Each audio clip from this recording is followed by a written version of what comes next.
ಇದು ಕಾಂಗ್ರೆಸ್ನ ಸ್ಪಷ್ಟ ಹಿಂದೂ ವಿರೋಧಿ ನೀತಿನ ತೋರಿಸ್ತಾ ಇದೆ. ಇಲ್ಲೆಲ್ಲಾ ಕೆರಗೋಡಿನ ಗ್ರಾಮಸ್ಥರು ಡಿಸೈಡ್ ಮಾಡಿ ಅವರೇ ದುಡ್ಡು ಹಾಕೊಂಡು ಒಂದು ಭಕ್ತಿ ಭಾವನೆಯಿಂದ ಮೊನ್ನೆ ರಾಮ ಪ್ರತಿಷ್ಠಾಪನೆ ದಿನ, ಅಯೋಧ್ಯೆಯಲ್ಲಿ ಶ್ರೀರಾಮ ಮಂದಿರ ಪ್ರತಿಷ್ಠಾಪನೆ ದಿನ ಇಷ್ಟು ದೊಡ್ಡದಾಗಿ ಇಡೀ ಜಿಲ್ಲೆಯಲ್ಲಿ ಇಲ್ಲ, ಅಷ್ಟು ಒಂದು ಭಕ್ತಿ ಭಾವನೆಯಿಂದ ಇವತ್ತು 108 ಅಡಿಯ ಒಂದು ಹನುಮ ಧ್ವಜನ ಆಚರಿಸಿದ್ದಾರೆ. ತಾವು ನೋಡ್ಬೋದು, ಮುಂದೆನೆ ಹನುಮನ್ ದೇವಸ್ಥಾನ ಇದೆ. ಹಳೇದಿದ್ದನ್ನ ಈಗ ಹೊಸದಾಗಿ ಮಾಡಿದಾರೆ ಅಷ್ಟೇ. ಇಲ್ಲೇನು ಹೊಸದಾಗಿ ಏನೋ ಮಾಡ್ಬೇಕು ಅಂತ ಮಾಡಿಲ್ಲ. ಒಂದ್ ಸಂಗತಿ, ಇನ್ನೊಂದು ಜಿಲ್ಲಾಡಳಿತ ಇಲ್ಲಿ 144 ಸೆಕ್ಷನ್ ಜಾರಿ ಮಾಡೋ ಅಂತ ಅಗತ್ಯ ಏನಿತ್ತು ಅಂತ ನನ್ಗೆ ಗೊತ್ತಿಲ್ಲ. ಸುಮ್ನೆ ಸುಮ್ನೆ ಬಂದು ಇಲ್ಲಿಯ ಸ್ಥಳೀಯ ಶಾಸಕರು ಮತ್ತೆ ಜಿಲ್ಲಾ ಉಸ್ತುವಾರಿ ಸಚಿವರ ಚಿತಾವಣೆಯಿಂದ ಇವತ್ತು ಬಂದು ಸುಮ್ನೆ ಗೊಂದಲ ಸೃಷ್ಟಿ ಮಾಡ್ತಾ ಇದಾರೆ. ನಾವ್ ಏನಿಲ್ಲ, ನಮ್ಗೆ ಎಲ್ಲಿ ಹನುಮ ಧ್ವಜ ಹಾರಾಡ್ತಾ ಇತ್ತೋ ಪುನಃ ಅದೇ ಜಾಗದಲ್ಲಿ ಹನುಮ ಧ್ವಜ ಹಾರಾಡ್ಬೇಕು.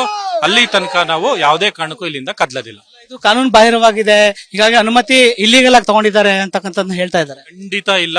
ಇಲ್ಲಿ ಏನು ಗ್ರಾಮ ಪಂಚಾಯತಿ ಚುನಾವಣೆ ಎಲ್ಲಾ ಸದಸ್ಯರು 22 ಜನ ಸದಸ್ಯರಲ್ಲಿ 20 ಜನ ಸದಸ್ಯರು ಅದಕ್ಕೆ ರೆಸಲ್ಯೂಷನ್ ಪಾಸ್ ಮಾಡಿದ್ದಾರೆ. ಅದ್ರ ಕಾಪಿಗಳು ಕೂಡ ನಿಮ್ಗೆ ಕೊಡ್ತೀವಿ. ಬರೀ ಸುಳ್ಳು ಅಂದ್ರೆ ಕಾಂಗ್ರೆಸ್ ಅಂದ್ರೆ ಸುಳ್ಳು. ಬರೀ ಸುಳ್ಳು ಹೇಳ್ಕೊಂಡು ಜನರ ದಾರಿ ತಪ್ಪಿಸ್ತಾರೆ. ಒಂದೇ ಒಂದನ್ನ ಸುಳ್ಳನ್ನ 100 ಸರಿ ಹೇಳಿದ್ರೆ ಸತ್ಯ ಆಗುತ್ತೆ ಅಂತ ಅವ್ರು ಏನಾರು ಅನ್ಕೊಂಡಿದ್ರೆ ಖಂಡಿತ ಸುಳ್ಳು ಅದು. ಈ ಪ್ರತಿಯೊಂದು ಕಾಪಿಗಳು ನಿಮ್ ನೋಡಿದಿರಿ. ಅವರೇ ರೆಸಲ್ಯೂಷನ್ ಮಾಡಿದ್ದಾರೆ. ಗ್ರಾಮ ಪಂಚಾಯತಿ ಸದಸ್ಯರನ್ನೇ PDOಗಳದ್ದು ಮಾಡಿರೋಂತ ಎಲ್ಲಾ ದಾಖಲಾತಿಗಳಿದ್ದಾವೆ. ಈಗ ನಿನ್ನೆ ದಾಖಲಾತಿಯನ್ನ ತಿರ್ಚಿ ಇವತ್ತು ಜಿಲ್ಲಾಡಳಿತ ಇದೇನು ಹನುಮ ಧ್ವಜನ ಕೆಳಗಡೆ ಇಳಿಸಿದೆಯೋ ಅದಕ್ಕೆ ನಮ್ಮ ಧಿಕ್ಕಾರ ಇದೆ. ಈಗ ನಿಮ್ಮ ಹೋರಾಟದ ನಡುವೆನೂ ಬಾವುಟ ಇಳಿಸಾಗಿದೆ. ಸೊ ನಿಮ್ಮ ಮುಂದಿನ ಹೋರಾಟ ಹೆಂಗಿರ್ತದೆ ಅಂತ? ಈಗ ನಮ್ಮ ಪ್ರತಿಪಕ್ಷದ ನಾಯಕರಾದ R. ಅಶೋಕ್ ಅವರು, ನಮ್ಮ ಮಾಜಿ ಉಪಮುಖ್ಯಮಂತ್ರಿಗಳಾಗಿದ್ದಂತ ಅಶ್ವಥ್ ನಾರಾಯಣ್, ಪ್ರೀತಮ್ ಗೌಡ್ರು ಎಲ್ಲರೂ ನಮ್ಮ ನಾಯಕರುಗಳು ಇಲ್ಲಿ ಬರ್ತಾ ಇದ್ದಾರೆ, ಬೆಂಬಲ ಸೂಚಿಸ್ತಾ ಇದ್ದಾರೆ. ಅದ್ರ ಜೊತೆಗೆ ಇಲ್ಲಿಯ ಸ್ಥಳೀಯ ಎಲ್ಲಾ JDS ಮಾಜಿ MLAಗಳೆಲ್ಲರೂ ಕೂಡ ಬೆಂಬಲವನ್ನು ಸೂಚಿಸಿದ್ದಾರೆ. ಈ ಸಂದರ್ಭದಲ್ಲಿ ಮುಂದಿನ ದಿವಸಗಳಲ್ಲಿ ಅಂದ್ರೆ ಇವತ್ತಂತೂ ನಾವು ಯಾವುದೇ ಕಾರಣಕ್ಕೂ ಕದಲೋದಿಲ್ಲ.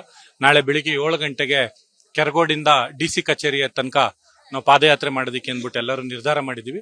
ತಮ್ಗೆ ತಿಳಿಸ್ತೀವಿ ಮುಂದಿನ ಹೋರಾಟದ ಸ್ವರೂಪ ಹೆಂಗಿರುತ್ತೆ ಅಂತ ಹೇಳಿ. ಖಂಡಿತ ನಮ್ದು ಒಂದು ಸ್ಪಷ್ಟವಾಗಿದೆ, ಈ ಏನು ಹನುಮ ಧ್ವಜ ಇದೆಯೋ ಅದು ಆರ ತನಕ ಇಲ್ಲಿರುವಂತ ಯಾವುದೇ ನಮ್ಮ ಹಿಂದೂ ಪರ ಕಾರ್ಯಕರ್ತರು ನಾವು ಎದ್ದೇಳೋದಿಲ್ಲ. ಅನುಕ್ಷಣದ ಸುದ್ದಿಗಳಿಗಾಗಿ ವಿಸ್ತಾರ ನ್ಯೂಸ್ ಯೂಟ್ಯೂಬ್ ಚಾನೆಲ್ ಸಬ್ಸ್ಕ್ರೈಬ್ ಮಾಡಿ. ಹೊಸ ಸುದ್ದಿಗಳ ನೋಟಿಫಿಕೇಶನ್ಗಾಗಿ ಬೆಲ್ ಐಕಾನ್ ಕ್ಲಿಕ್ ಮಾಡಿ. ಲೇಟೆಸ್ಟ್ ಅಪ್ಡೇಟ್ಸ್ಗಾಗಿ www.vistaranews.com ವೆಬ್ಸೈಟ್ಗೆ ವಿಸಿಟ್ ಮಾಡಿ. ಅಂಗೈಯಲ್ಲೇ ಜಗತ್ತಿನ ಸುದ್ದಿ ತಿಳಿಯಲು ವಿಸ್ತಾರ ನ್ಯೂಸ್ ಕನ್ನಡ ಆಪ್ ಡೌನ್ಲೋಡ್ ಮಾಡಿ.